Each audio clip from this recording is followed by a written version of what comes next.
Merci, chers collègues. Question de Monsieur Thomas Gassilou à Madame la ministre de la Transition écologique et solidaire. La parole est à Monsieur Thomas Gassilou.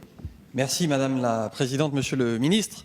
Ma question porte sur la mobilité dans la vallée de la Brévenne qui irrigue l'ouest lyonnais vers la Loire en passant par le département du Rhône. La mobilité dans cette vallée a été historiquement assurée par une voie ferrée. Aujourd'hui, le trafic de voyageurs est toujours possible sur une grande partie de la ligne via un tram-train, service très apprécié et très utilisé depuis la gare Saint-Paul de Lyon jusqu'à la commune de Saint-Bel. Une partie complémentaire de la ligne n'est utilisée que pour le fret, permettant de transporter la production de carrières. Les arrêtés d'exploitation d'ailleurs du préfet prévoient l'obligation pour les carriéristes de faire transiter, d'évacuer une partie de leur production par voie ferrée. Enfin, une dernière partie de la ligne qui desservait autrefois la commune de Sainte-Foy-l'Argentière n'est aujourd'hui plus du tout utilisée. En parallèle de cette voie ferrée se trouve l'ancienne RN 89, déjà largement congestionnée aux heures de pointe, notamment pour traverser la commune de l'Arbrel, qui est traversée en plein centre-ville. C'est pourquoi, lors du grand débat national, de nombreux habitants, conscients de la nécessaire transition écologique, ont exprimé le souhait de voir cette ligne à nouveau utilisée pour du trafic de voyageurs, en espérant même à terme un service jusqu'à la commune de Sainte-Foy-l'Argentière.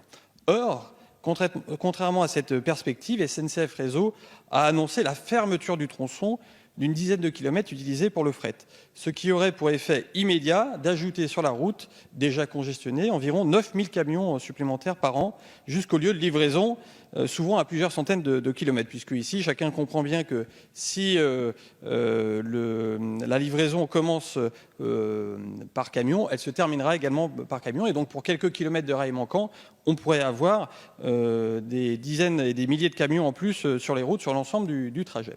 L'ironie de cette histoire est que le matériau transporté est du ballast destiné à la SNCF. Enfin, cette fermeture fermerait encore plus l'espoir d'une réouverture de la ligne pour le transport de voyageurs.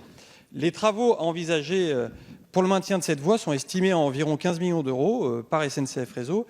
Les carriéristes, la région et SNCF Réseau sont prêts à s'engager financièrement sur ce dossier et 50% du financement est déjà assuré. Aussi, pouvez-vous nous indiquer quelle pourrait être la contribution qui pourrait être apportée par l'État pour le maintien de cette ligne ? Monsieur le ministre, ce cas concret montre bien l'importance de la loi d'orientation des mobilités que nous avons votée ici même le mois dernier, et notamment de son article 51 qui prévoit la définition en 2020 d'une stratégie nationale pour le développement du fret ferroviaire.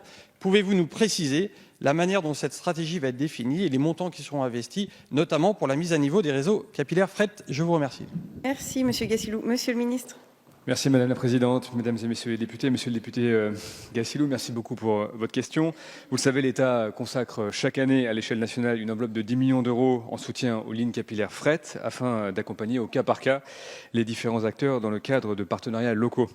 Il s'agit d'impulser une dynamique de soutien aux infrastructures ferroviaires dans l'organisation logistique des derniers kilomètres et de fédérer les acteurs locaux, institutionnels comme industriels, autour d'actions partagées. L'État participe généralement aux travaux à hauteur de 1 à 1,5 million d'euros par opération, dont la limite de 30% de leur coût.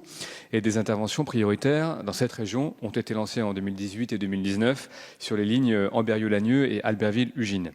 La ligne de fret de la Brévenne n'a pas encore, à ce stade, fait l'objet d'un bouclage de son financement, compte tenu notamment du coût élevé par rapport à d'autres opérations similaires.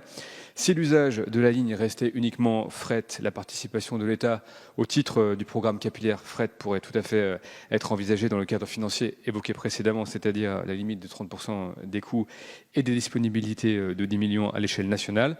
Toutefois, dans l'hypothèse où les partenaires envisageraient d'étendre l'usage de la ligne aux voyageurs, comme vous l'avez évoqué, par exemple au travers d'une solution tram-train, il conviendrait alors de s'interroger plus largement sur le vecteur de financement le plus approprié en impliquant les différentes collectivités locales. Et en effet, l'État n'aurait pas vocation à financer une telle opération par des crédits alloués au seul fret ferroviaire. Merci, Monsieur le ministre.